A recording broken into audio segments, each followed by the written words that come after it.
तो आज का ये किस्सा जुड़ा है साल 1970 में रिलीज हुई फिल्म प्रेम पुजारी के एक यादगार गीत का, थोड़े से अनोखे गाने का। फिल्म प्रेम पुजारी को डायरेक्ट और प्रोड्यूस किया था देव आनंद साहब ने। उन्होंने ही फिल्म की कहानी भी लिखी थी। फिल्म का संगीत दे रहे थे एस.डी. बर्मन, और जिस गाने की मैं बात करूंगा इसको लिखा था गोपाल दास नीरज ने। इस मधुर गीत को अपनी मधुर दमदार आवाजों से सजाया था किशोर कुमार साहब और भूपेंद्र साहब ने। गाना फिल्माया गया था देव आनंद, अनूप कुमार और जहीदा पर। गाने के बोल थे, गम पे धूल डालो कह कहे लगा लो। गम पे धूल डालो कह कहा लगा लो।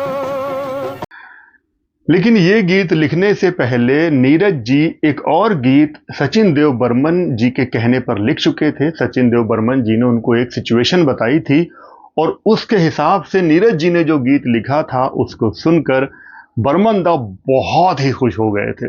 वो गाना था रंगीला रे तेरे रंग में यूं रंगा है मेरा मन, जो कि एक बहुत बड़ा यादगार हिट गाना रहा है। रंगीला रे तेरे रंग में यूं रंगा। उसके बाद एक दिन देव आनंद साहब नीरज जी को लेकर बर्मन दा के घर पहुंचे। वहां पर गीतों की बात चल रही थी। तब काफी देर हो जाने के बाद देव आनंद ने नीरज से कहा कि चलो अब चलते हैं। लेकिन तब बर्मन दा ने कहा कि नहीं नहीं, ये कहीं नहीं जाएगा, ये मेरे पास रहेगा। तुमको जाना है तो तुम चले जाओ, और ये मेरे साथ आज खाना खाएगा। तुमको जाना है तो जाओ। देव आनंद साहब समझ गए कि बर्मन दा की हैबिट को तो वो अच्छी तरह से जानते ही थे। उसके बाद देव साहब तो वहां से चले गए। उसके बाद बर्मन दा नीरज से बात करने लगे और उनके दिमाग में एक एक्सपेरिमेंट चल रहा था। उन्होंने नीरज से कहा कि तुम्हारे लिए एक चैलेंज है। क्या तुम ऐसा एक गाना लिख सकते हो जिसकी पहली 2 लाइनें फोक हों, दूसरी 2 लाइनें क्लासिकल हों, उसके बाद 2 लाइन्स पॉप हों, हिप हॉप हों, और उसके बाद की लाइनें कव्वाली की तरह हों? क्या ऐसा गाना तुम लिख सकते हो? नीरज जी थोड़ा सोच में पड़ गए और बोले कि चलो मैं ट्राई करता हूं। उसके बाद वहां से वो चले गए और फिर 2-3 दिन के बाद वो एक गीत लिखकर बर्मन दा के पास आए और उनको ये गीत सुनाया। गम पे धूल डालो कह कहे लगा लो, कांटों की डगरिया जिंदगानी है।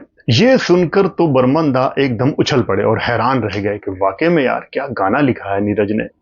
उसके बाद बर्मन दा ने अपने संगीत का कमाल दिखाना शुरू किया और इस गाने की ट्यून बनाई। उन्होंने इसी तरह से बनाई कि पहली 2 लाइनें फोक लगती हैं, उसके बाद पॉप, हिप हॉप या क्लासिकल लगती हैं, और उसके बाद वो कव्वाली नुमा सॉन्ग हो जाता है, जैसे कि आप यहाँ पर देख सकते हैं। गम पे धूल डालो कह कहा लगा लो। अरे कांटों की डगरिया जिंदगानी है। आरो नीलाम करो सुस्ती, हमसे उधार ले लो मस्ती। आरो नीलाम करो सुस्ती। अब इस गाने की ट्यून बनने के बाद इस गाने को रिकॉर्ड करवाया गया लेजेंडरी सिंगर किशोर कुमार साहब और भूपेंद्र साहब से। दोनों ने अपनी एनर्जेटिक आवाज में इस गीत को बहुत अच्छे से रिकॉर्ड कर दिया। गाना शूट कर लिया गया और गीत काफी अनोखा, यूनिक बन गया था। लोगों ने इसको पसंद भी किया था। नीरज और बर्मन दा का फिल्म प्रेम पुजारी में बहुत ही यादगार काम रहा है। इस काम को बहुत पसंद किया गया था। प्रेम पुजारी तो ज्यादा नहीं चली थी, लेकिन इसके गाने आज तक चलते हैं और सुपरहिट हैं। फिल्म का सारा संगीत 1969 में तैयार हो गया था और रिलीज भी कर दिया गया था। लोग एंजॉय कर रहे थे। लेकिन फिल्म 1970 में रिलीज हुई थी। फिल्म की खास बात एक ये भी थी कि ये एक्टर अमरीश पुरी की पहली फिल्म थी। उस फिल्म में उनका एक छोटा सा रोल था। फिल्म के सारे गानों की लिस्ट आप यहाँ स्क्रीन पर देख सकते हैं। आपको कौन सा गीत पसंद है जरूर बताना। इस फिल्म का प्रीमियर मुंबई के शालीमार सिनेमा में हुआ था और उस प्रीमियर से जुड़ा एक और यादगार छोटा सा किस्सा है। प्रीमियर में किशोर कुमार जी भी गए थे, साथ में एस.डी. बर्मन भी थे। जब वो सिनेमा हॉल में पहुंचे तो किशोर दा ने मजाकिया अंदाज में एस.डी. बर्मन से कहा कि उनका गला खराब है और यहाँ पर एसी की हवा बहुत तेज है, तो उनका कहीं उनकी तबीयत खराब ना हो जाए, उनका गला और ज्यादा खराब ना हो जाए। लेकिन बर्मन दा ने इतना ध्यान नहीं दिया किशोर दा की बात पर। फिर जब फिल्म शुरू हुई तो बर्मन दा के साथ ही किशोर दा बैठ गए और वो बार बार अपना पैर बर्मन दा को लगा रहे थे। बर्मन दा को फिर रियलाइज हुआ, उन्होंने कहा कि सिनेमा हॉल के सारे एसी बंद कर दिए जाएं। इसके बाद सारे एसी बंद हो गए, लोगों ने वैसे ही फिल्म देखी और किशोर दा उस वक्त थोड़े से हैरान हुए। उन्होंने कहा कि अरे वो तो सिर्फ मजाक के मूड में थे, आपसे मजाक कर रहे थे। किशोर दा को, बर्मन दा को मनाने में बहुत टाइम लगा कि ये सिर्फ एक मजाक था, इसको सीरियसली नहीं लेना था। तो ये यादगार किस्से थे।